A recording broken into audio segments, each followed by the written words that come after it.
At the dawn of the 20th century, immigrants flocked to the shores of America. Fleeing the economic and political hardships that plagued a weary Europe, they came seeking better lives for themselves and their families. Even in the midst of a Great Depression, these newly arrived citizens embraced their adopted land. The promise of America, the idea that anyone, regardless of class or circumstance, could rise to prosperity through ingenuity and determination, was an ever-present beacon of hope for themselves and for their children. It was the next generation, bred with old-world values, but born and educated as Americans, who would truly build upon the foundations of liberty and opportunity. And while many of the children of immigrants found success, a few exceeded all expectations, even to the point of adding new threads to the hardy fabric of American free enterprise. One of these is Albert J. Amatuzio. Al took a proven technology, synthetic lubrication, and applied it in an entirely unique way. And from this one revolutionary idea, a new company was born. Countless lives have been enriched, and an entire industry has been transformed. But Al Amatuzio's road has been a long and undulating climb. His path arcs from a hardscrabble immigrant neighborhood to the fringes of Earth's atmosphere, and finally, to the boardroom of a global manufacturing and distribution enterprise. He has faced hardship, skepticism, and crisis, and met every challenge with a trademark blend of dogged determination and tireless optimism. A lot of people would have been content with being a lieutenant colonel in the Minnesota Air National Guard and a pilot who competed with the best in all of the military. But he had a dream, and it is rare to find someone with a dream like that, fighting all the odds. He was being resisted by everybody and everything. And you don't tell Al you can't do it.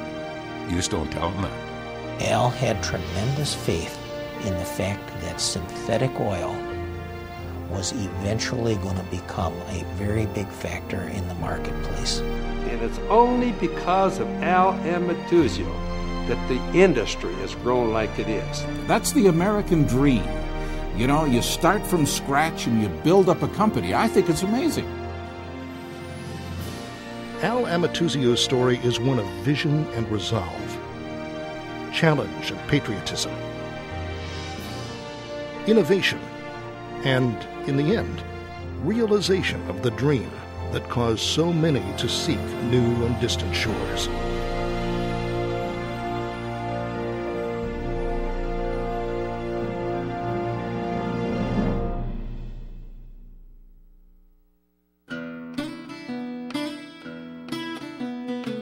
It was a rough and tumble neighborhood,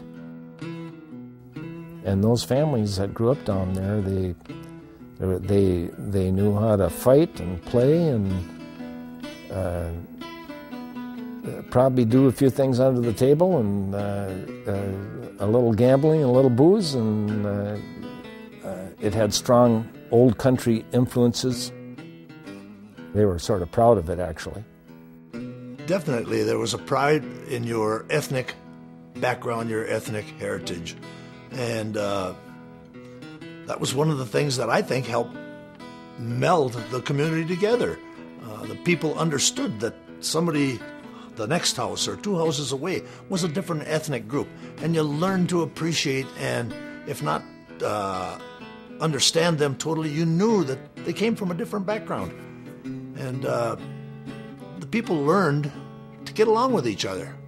They would share and exchange vegetables out of their gardens, for example. They all knew the parents, the grandparents, the kids, and they kind of, in some respect, maybe even looked out for each other. Far from Duluth, Minnesota's East End mansions and hillside thoroughfares, the Raleigh Street neighborhood developed along the muddy fringes of the city's industrial harbor. Here, during the early to mid-1900s, Poor Italian, Serbian, and Austrian families lived together in a safe and cooperative community that was in sharp contrast to the neighborhood's dangerous reputation. In fact, it was because of Raleigh Street's collective poverty that bedrock American values prevailed. I think the big word that describes it is the close-knit families that grew up in hardship and became very, very close, had very, very high expectations for their children. They worked around the steel plant, that worked in the foundries down there, and they weren't used to just things handed to them. They worked, and I think that carried through with a lot of those people down there. They were immigrants, and because the people of long standing in the community kind of looked down their nose at them, they got the menial jobs.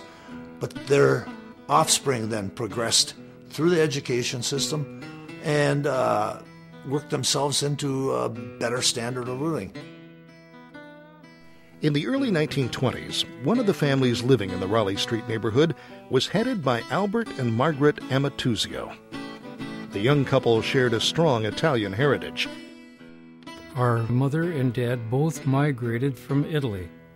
My dad, I'm told, arrived in Duluth when he was 4 years old, my mother when she was 6 years old. And they met because they were neighbors.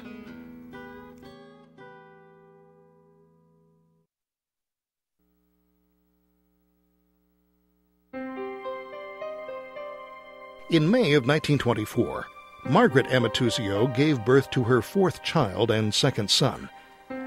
From the moment he entered the world, it was clear that challenge would be part of this child's experience. He was born in a home there with a midwife and a neighbor lady were there. When he was born, he came out and he wasn't breathing. And the midwife worked on him and there was no life, and worked on him and gave up, thought he was not going to make it, and he was dead. And his neighbor lady, Mrs. Puglisi, said, she wouldn't take that for an answer, and so she worked on him and put him in cold water and warm water and lifted him up and down and whatever, and he said that her reward was that he wept all over the front of her, and when the doctor saw that, he thought, my goodness, this baby is alive. Like his father, the boy was named Albert. But rather than call him Junior, his family adopted an even more descriptive nickname. He was supposedly was going to be the last member of the family, and because he was called Babe. He was Babe to me till I was about 12 or 13, and then I started hearing him mentioned as Albert. And I'm thinking, who the heck is this Albert? Is that a member of the Amatuzio family that I wasn't even aware of? His real given name is Albert, but he was always Babe. From the beginning, young Al was filled with seemingly inexhaustible energy and constantly sought to expand the boundaries that defined his world. He tells a story that my grandmother used to have to tie him to the sewing machine so that she could keep an eye on him, otherwise he would run off and never know what kind of trouble he would get into. He was very mischievous. He took a tire and he rolled it all the way up the stairs to the top floor of where they lived, and he let it go. Crash! And the neighbors would come and they'd say, Margaret, your son, Albert. And he'd say, no, Mama, not me. It wasn't me, Mom. Raleigh Street was the perfect anvil for forging a young boy's character. On the rough and tumble streets, Al developed a scrappy and resourceful persona. But the camaraderie and family values that governed the close-knit neighborhood also cultivated loyalty and respect. It was a neighborhood where you had to learn to, in the education system, accept what the teachers, what the educators put forth to you and accept their discipline. Because if you didn't accept their discipline, and word got home that you didn't accept the discipline in the schools, you got the discipline at home. My mother was the one that made us demanded respect, that we respect our elders, that we respect everybody. And my dad would back my mother up completely. Al's father, Albert Sr., had a compact but formidable frame. 5'9", 190 pounds, with a 17-inch neck, 45-inch chest, and 30-inch waist. Once, while playfully wrestling a much larger co-worker, he accidentally crushed 6 of the man's ribs. Throughout all of West Duluth, his strength was the stuff of legend. He had this brute strength, and this is something that was born, it was in his genes. And people didn't mess with him because, he could take down 2 or 3 people at a time. He worked at the inland coal dock as a foreman or assistant foreman, and when he would go to work at 7 o'clock in the morning, he would walk over the railroad tracks to get to work, and he knew the men that were working at the railroad tracks, and they would have these large rails to move, and they couldn't move these rails, and they would wait for him to come in the morning. And when he would come down with his lunch pail, they would say, "Al, would you help us move this rail?" So he would tell the 4 or 5 of them to go to one end, he would get at the other end, and they would lift this rail up and move it to where they wanted. This was the strength he had. In spite of Albert Sr.'s imposing physical prowess and being the family breadwinner, there was never any doubt that the Amatuzio household was a matriarchy. Whether meting out discipline to the children or setting the course for their collective future, the firm hand on the family tiller belonged to Margaret, also known as Marge. She was a very determined woman that she was not only going to succeed, but her kids were going to. A strong person. Marge was very well read. She loved to read. She would read books. She'd read all the time. God, she could tell you presidents. She could name every one of them, back from the first one all the way. And she says, "You want me to do it forward or backward?" She could tell you that. Just amazing woman. To the chagrin of his mother and father, local doctors and hospitals developed a regular familiarity with the spirited young Al. He seemed determined to do everything fast and to the limit, even if it meant a few broken bones. And so one day, when he suddenly stopped moving altogether, it could only mean that something was seriously wrong. He was at a movie, and his brother Don, his older brother Don, was sitting in front of him. And the movie was over with, and it was time to go, and Al couldn't get up out of his seat. And so his brother carried him home. They didn't know what was wrong with him, and so his mother called the doctor.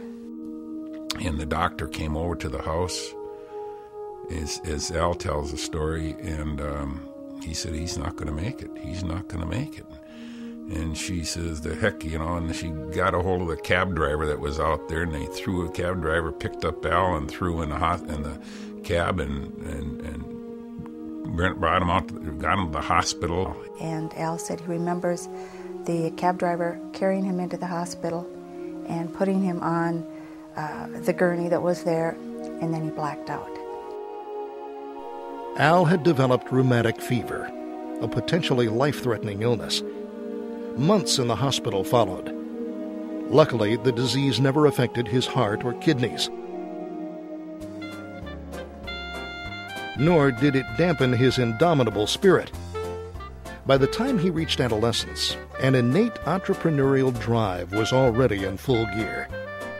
In the beginning, however, it was an enthusiasm fueled by necessity. He always needed money, and he would pull many angles to get his hands on a couple of coins. He was quite an entrepreneur from that point of view. Not that it was in a malicious sense, but in a sense of trying to go out and have a good time and have some fun. He was really a very fun-loving young man who just loved being with people. As a budding capitalist, Al also recognized the potential in America's growing love affair with the automobile, a portent of his future.